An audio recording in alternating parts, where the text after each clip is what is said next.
Por que interpretamos o mundo social de certas maneiras? Como o nosso cérebro decide quem é confiável, quem parece amigável e por que, às vezes, cometemos erros de julgamento? Esse é o podcast Aqueronta Psicologia.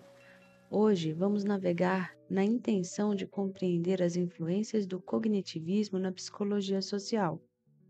A psicologia social não é só sobre interações e grupos, mas também sobre como pensamos, avaliamos e interpretamos essas interações. Hoje vamos conversar sobre três pilares essenciais dessa abordagem: a percepção social e processos cognitivos, a teoria da atribuição causal e heurísticas e vieses cognitivos no comportamento social.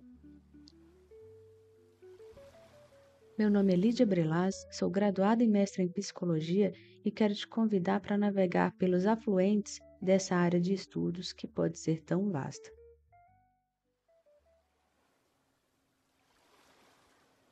Para começar, o que é, afinal, o cognitivismo?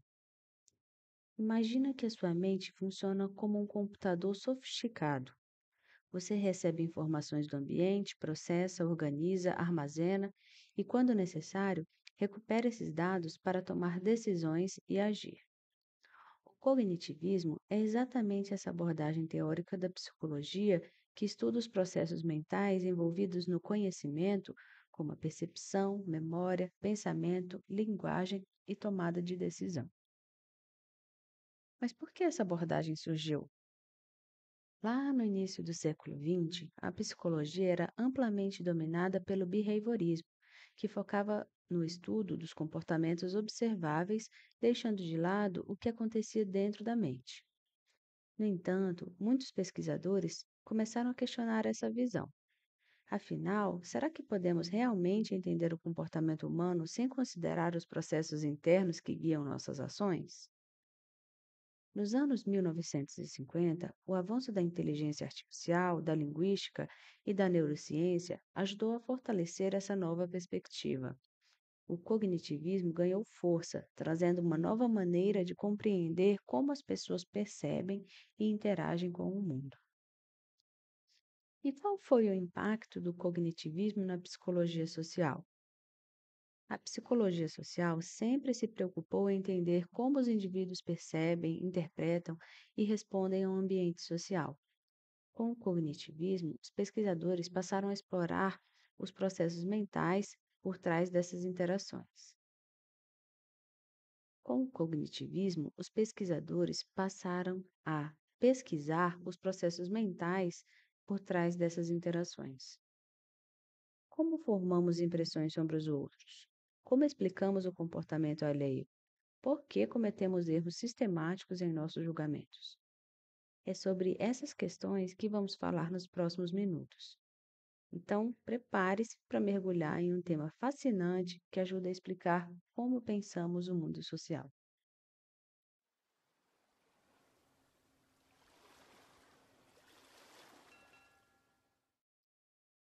Vamos lá, então. Percepção social e processos cognitivos. Já parou para pensar por que certas impressões sobre alguém se formam tão rápido? Ou por que, às vezes, julgamos os outros de maneira equivocada? Tudo isso tem a ver com os processos cognitivos envolvidos na percepção social. Mas o que é a percepção social? Desde o momento em que encontramos alguém, nosso cérebro está trabalhando a todo vapor. A percepção social envolve a seleção, organização e interpretação das informações sobre as pessoas e os grupos com quem convivemos. Esse processo influencia a forma como formamos opiniões, tomamos decisões e nos comportamos em diferentes interações. Mas como isso acontece? O cérebro utiliza atalhos para lidar com uma quantidade enorme de informações sociais que recebemos a cada instante. Esses atalhos podem ser úteis, mas também levam a distorções e interpretações equivocadas. Agora vamos entender melhor alguns dos principais mecanismos envolvidos nessa construção. O primeiro são os esquemas cognitivos, o nosso guia interno. Os esquemas cognitivos são estruturas mentais que ajudam a organizar e interpretar informações de forma mais rápida. Eles funcionam como moldes que influenciam nossas percepções, antes mesmo de analisarmos uma situação com mais detalhes. Um exemplo: se vemos alguém de jaleco branco, nossa tendência imediata é associá-la à figura de um médico, mesmo sem saber se essa pessoa realmente trabalha na área de saúde.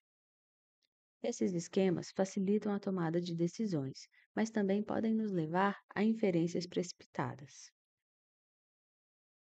Outro mecanismo é a categorização social, colocando as pessoas em grupos.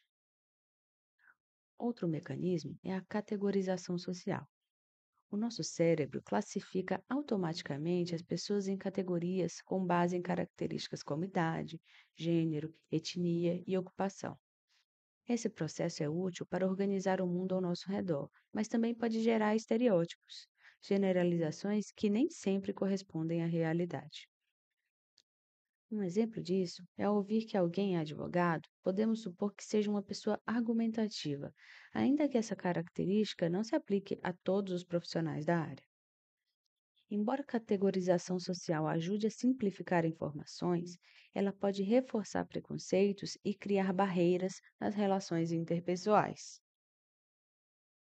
Tem ainda o efeito de primazia e recência, que é como as primeiras e últimas impressões contam para a gente.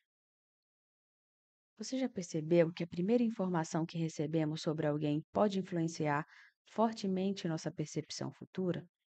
Isso acontece devido ao efeito de primazia, a tendência de dar mais peso às primeiras impressões. Por outro lado, quando um detalhe recente se destaca, ele pode influenciar nossa avaliação, o que chamamos de efeito de recência.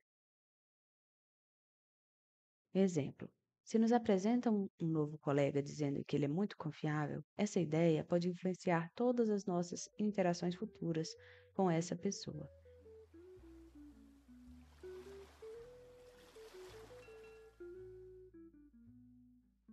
Primazia e essência são palavras diferentes, né? Talvez tenha ficado meio complicado entender. Então, vamos tentar de novo. Os efeitos de primazia e essência, eles são dois fenômenos estudados na psicologia cognitiva. Eles descrevem como a posição de uma informação dentro de uma sequência afeta a sua retenção e influencia sobre julgamentos. Ambos fazem parte do chamado efeito de posição serial, que se refere à tendência das pessoas lembrarem melhor os primeiros e últimos itens de uma lista ou sequência. O efeito de primazia refere-se à tendência de lembrar e atribuir mais importância às primeiras informações recebidas em uma sequência. Esse fenômeno ocorre porque os primeiros elementos têm mais tempo para serem processados e armazenados na memória de longo prazo. Tem uma explicação cognitiva para isso. A atenção inicial. Quando recebemos uma nova informação, geralmente estamos mais atentos, pois ainda não fomos sobrecarregados por outras informações subsequentes. Também tem o fato do processamento mais profundo. Como os primeiros itens de uma sequência são apresentados antes dos demais, há mais tempo para repeti-los mentalmente e consolidá-los na memória. Tem também menos interferência, já que os primeiros itens competem menos com outras informações pela retenção na memória. Agora vamos pensar numa aplicação no comportamento social. Por exemplo, formação de impressões sobre pessoas. Quando conhecemos alguém, as primeiras informações que recebemos sobre essa pessoa influenciam fortemente nossa percepção geral. Se ouvimos que um novo colega de trabalho é confiável, é provável que levemos isso em consideração ao interpretar suas ações futuras. Outra aplicação seria a persuasão em marketing. A ordem das informações em discursos políticos ou apresentações comerciais importa. Se um argumento forte for apresentado no início, ele tende a moldar a forma como o restante da mensagem será interpretado. Isso também se aplica na avaliação de candidatos. Em entrevistas de emprego ou seleções, os primeiros candidatos podem se beneficiar do efeito de primazia, pois suas apresentações têm mais tempo para serem processadas antes que a fadiga ou o esquecimento se instalem. Ok, a gente já entendeu sobre o efeito de primazia. Agora vamos lá sobre o efeito de recência. O efeito de recência descreve a tendência de lembrar e dar mais importância às informações apresentadas no final de uma sequência. Isso acontece porque esses itens ainda estão frescos na memória de curto prazo e têm menos interferência de informações subsequentes. Tem uma explicação cognitiva para isso. A primeira é a preservação na memória de curto prazo. Como as últimas informações foram recebidas recentemente, elas ainda não foram substituídas ou esquecidas. Tem outro fato, que é o destaque perceptivo. O que é apresentado no final de um discurso, reunião ou interação social tende a ser mais impactante porque está mais acessível na mente. Ou ainda, a gente pode pensar pelo aspecto de menos processamento cognitivo necessário. Como os últimos itens não precisam ser transferidos para a memória de longo prazo para serem lembrados imediatamente, eles são mais fáceis de recuperar. Já que a gente entendeu, vamos pensar em aplicações no comportamento social. Por exemplo, efeito final nas interações. Em um encontro ou reunião, o que acontece no final pode ser mais determinante para a impressão geral do que ocorreu no início. Se um palestrante termina sua apresentação com um argumento forte e convincente, é mais provável que essa parte fique na mente da audiência. Outra aplicação seria na tomada de decisão. Em julgamentos, depoimentos ou reuniões de equipe, os últimos argumentos apresentados podem parecer mais relevantes, influenciando a decisão final. Mais uma aplicação seria o consumo de mídia. Em propagandas ou discursos políticos, a mensagem final pode ser estruturada para deixar uma impressão duradoura, garantindo que seja a mais lembrada. Primazia ou recência? Qual prevalece? A dominância do efeito de primazia ou do efeito de recência depende de diferentes fatores. Entre esses fatores tem o tempo decorrido, a carga cognitiva e a natureza da informação. Quando a gente pensa a respeito do tempo decorrido, se há um intervalo longo entre a exposição da informação e o momento da recordação, o efeito de primazia tende a ser mais forte, pois as informações iniciais tiveram tempo para serem consolidadas na memória de longo prazo. Se a recordação acontece logo após a exposição à informação, o efeito de recência é mais predominante, já que os últimos itens ainda estão na memória de curto prazo. Quando a gente fala a respeito da carga cognitiva, podemos pensar que em situações em que há muita informação a ser processada, o efeito de recência pode se sobressair, pois as informações finais exigem menos esforço para serem acessadas. Quando há tempo para reflexão e análise, o efeito de primazia pode ser mais forte, pois as primeiras informações guiam a interpretação do restante. Mas, não se enganem, também tem o aspecto da natureza da informação. Se o conteúdo exige aprendizado ou compreensão mais profunda, o efeito da primazia pode predominar, pois as informações iniciais servem de base para a assimilação do restante. Se a decisão ou avaliação precisa ser feita imediatamente após a exposição à informação, o efeito da recência pode ser mais influente. Tanto o efeito de primazia quanto o de recência influenciam significativamente nossas percepções, memórias e decisões. Eles atuam de maneira diferente, mas ambos revelam como o cérebro processa e organiza informações em interações sociais, comunicação e aprendizado.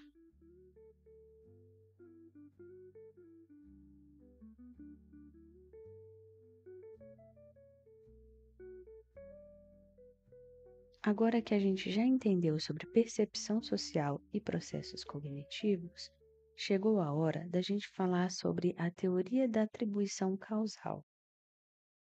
A teoria da atribuição causal é um dos pilares da psicologia social e cognitiva.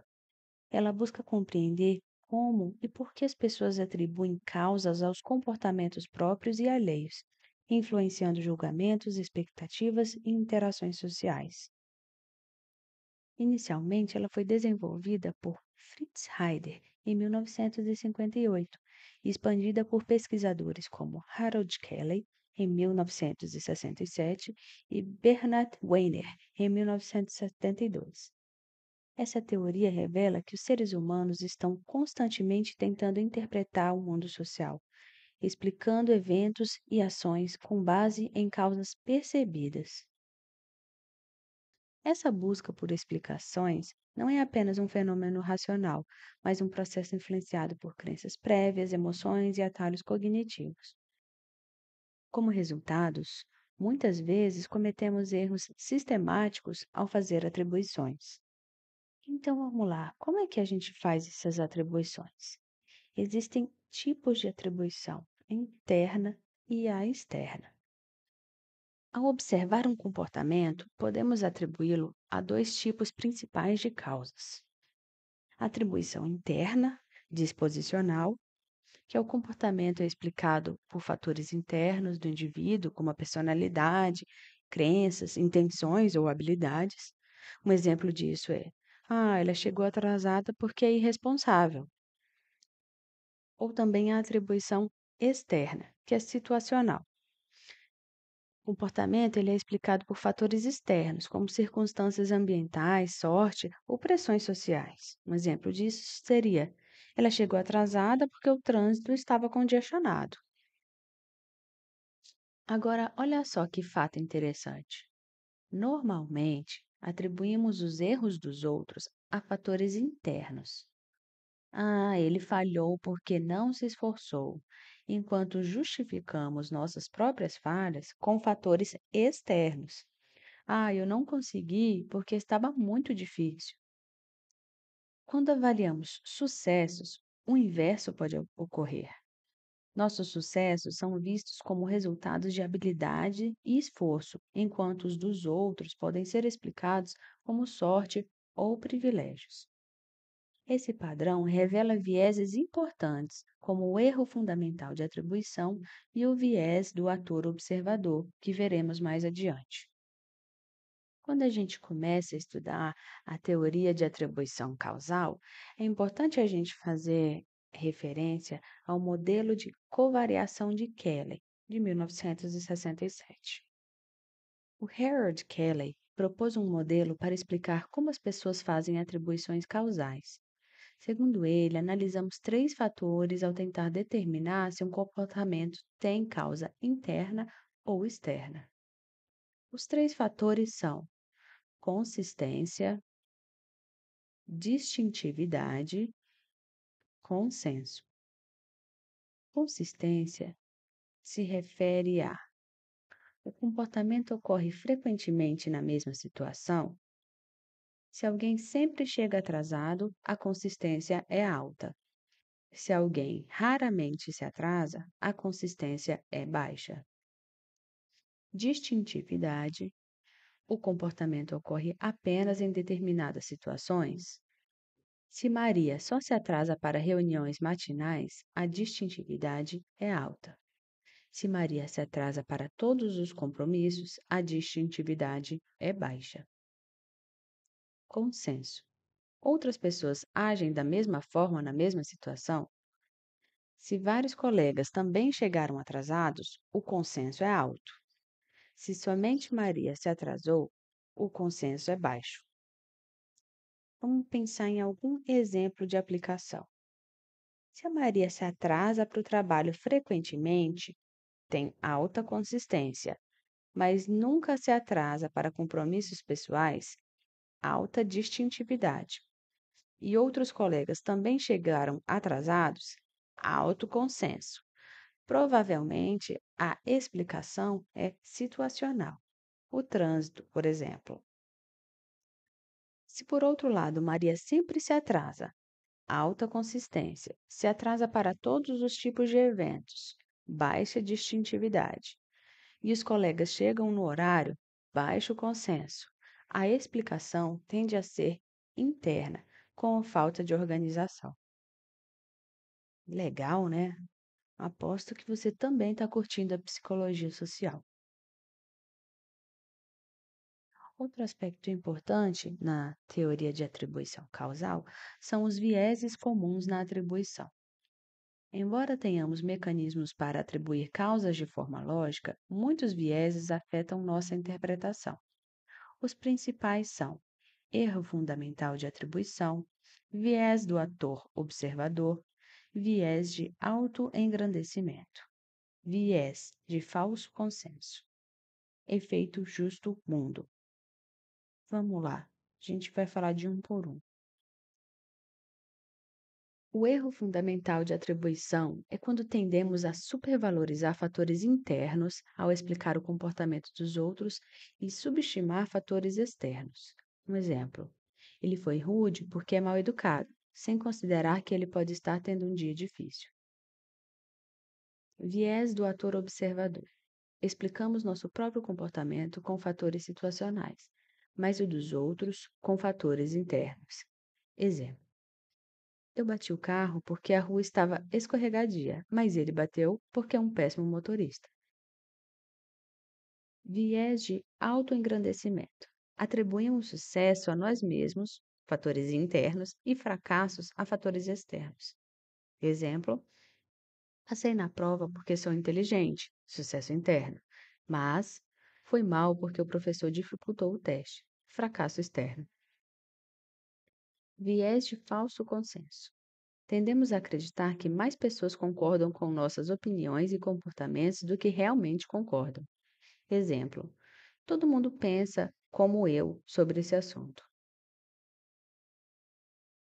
Efeito justo mundo.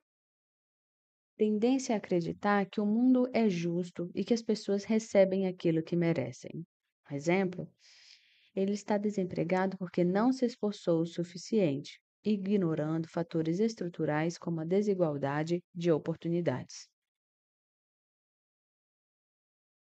Vamos pensar em algumas aplicações da teoria da atribuição causal na vida cotidiana. A gente pode falar das relações interpessoais. Se interpretamos uma ação de um amigo como uma característica fixa de sua personalidade, em vez de considerar o contexto, podemos reagir de maneira mais rígida e menos empática. Na psicologia organizacional, chefes e gestores que fazem atribuições injustas podem reforçar avaliações erradas sobre desempenho, ignorando fatores contextuais que afetam o trabalho. Educação. Professores podem fazer inferências erradas sobre alunos, atribuindo dificuldades de aprendizado e falta de esforço, quando podem existir fatores externos como problemas familiares ou dificuldades socioeconômicas. Justiça social. Nossa forma de explicar pobreza, criminalidade e desigualdade é fortemente influenciada pela atribuição causal. Explicações disposicionais são preguiçosos, podem levar a políticas punitivas, enquanto explicações situacionais faltam oportunidades, podem gerar políticas de inclusão. A teoria da atribuição causal mostra que nossa busca por explicações nem sempre é objetiva ou justa. Fatores como heurísticas cognitivas, crenças pessoais e emoções influenciam diretamente a maneira como interpretamos o comportamento dos outros. Talvez boas perguntas para reflexão seriam: será que eu estou atribuindo esse comportamento à personalidade da pessoa sem considerar o contexto? Se eu estivesse na mesma situação, justificaria meu próprio comportamento de maneira diferente? Minhas atribuições estão sendo influenciadas por crenças prévias e estereótipos? Ao adotar um pensamento mais crítico e reflexivo, podemos reduzir vieses e tornar nossos julgamentos sociais mais justos e empáticos. Agora chegou a hora da gente conversar um pouco sobre heurísticas e vieses cognitivos, que é quando a nossa mente economiza energia. O nosso cérebro precisa processar uma quantidade gigantesca de informações a cada instante. Para tornar esse trabalho mais eficiente, ele utiliza heurísticas, que são atalhos mentais que simplificam a tomada de decisões. Um exemplo é quando, ao conhecer alguém pela primeira vez, em vez de analisar cuidadosamente cada detalhe, nosso cérebro forma uma impressão rápida, com base em experiências anteriores. Esses atalhos são úteis, mas nem sempre confiáveis. Eles podem levar a interpretações equivocadas e julgamentos distorcidos, dando origem aos vieses cognitivos. Vamos entender como essas heurísticas funcionam no nosso dia a dia. Vamos começar tentando entender as principais heurísticas e seus impactos no comportamento social. Por exemplo, heurística da disponibilidade. Quando as pessoas avaliam a probabilidade de um evento com base na facilidade com que lembram do exemplo.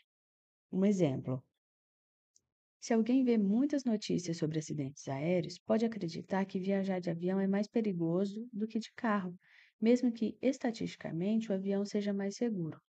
O impacto disso é que esse atalho afeta a percepção sobre segurança, por exemplo. É a heurística da representatividade.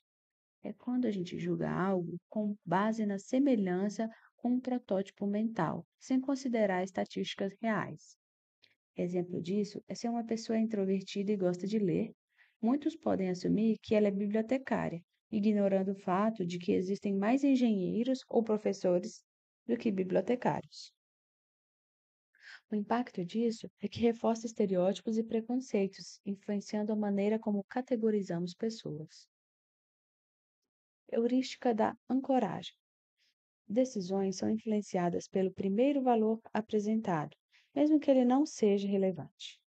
Um exemplo disso é quando um vendedor sugere um preço alto para um carro e depois oferece um desconto, muito entre aspas.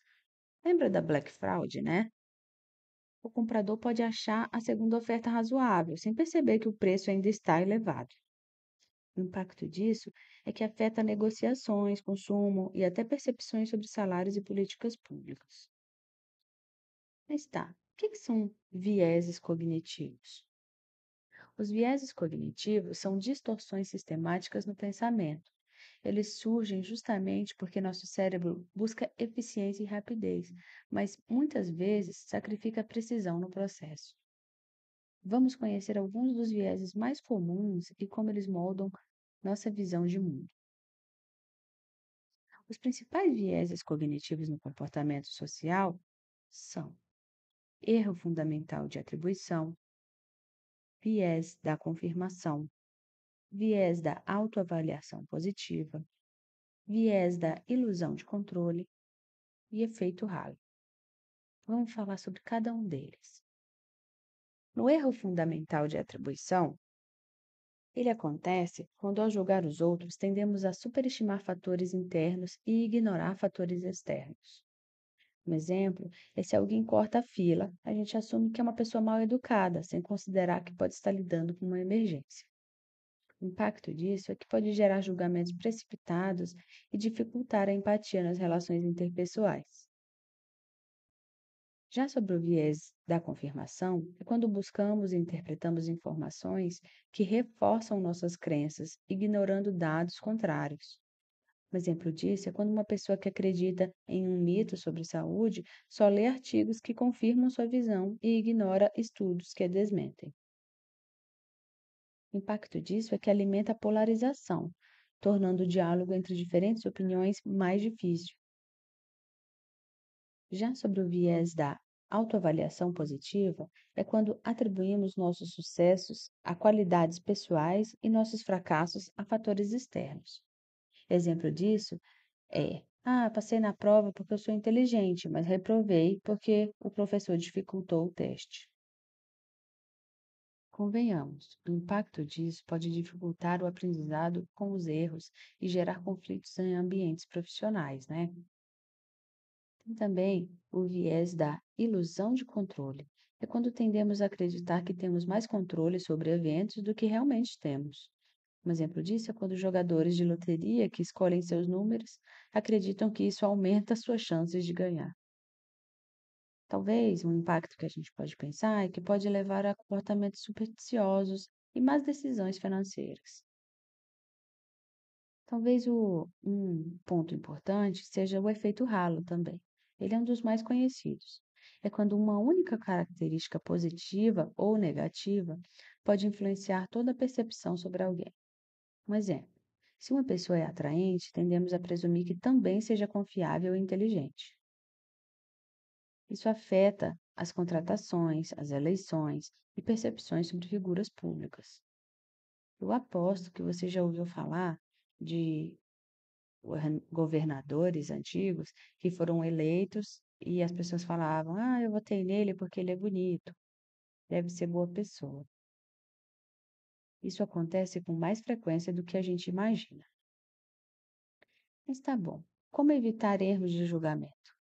Se tem algo que aprendemos hoje, é que nem sempre nossas percepções são precisas.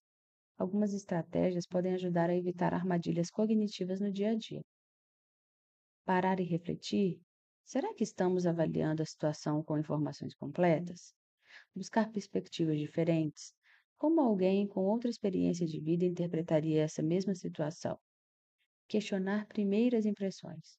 Até que ponto estamos sendo influenciados por heurísticas ou vieses? A psicologia social nos ajuda a entender esse mecanismo e a tomar decisões mais racionais na tentativa de justiça e empatia. Gostou desse episódio? Então, segue o podcast, sempre vai ter um conteúdo legal sobre psicologia. Obrigada por me acompanhar até aqui. Eu te espero no próximo episódio. Esse episódio foi escrito, gravado e editado por mim, Lídia Brelas. Para isso, eu me baseei no capítulo A Psicologia Social Atual, no livro Psicologia Social, Perspectivas Psicológicas e Sociológicas, de José Luiz Álvaro e Alicia Garrido. Usei a segunda edição do livro, que foi publicada pela editora Artimed em 2016.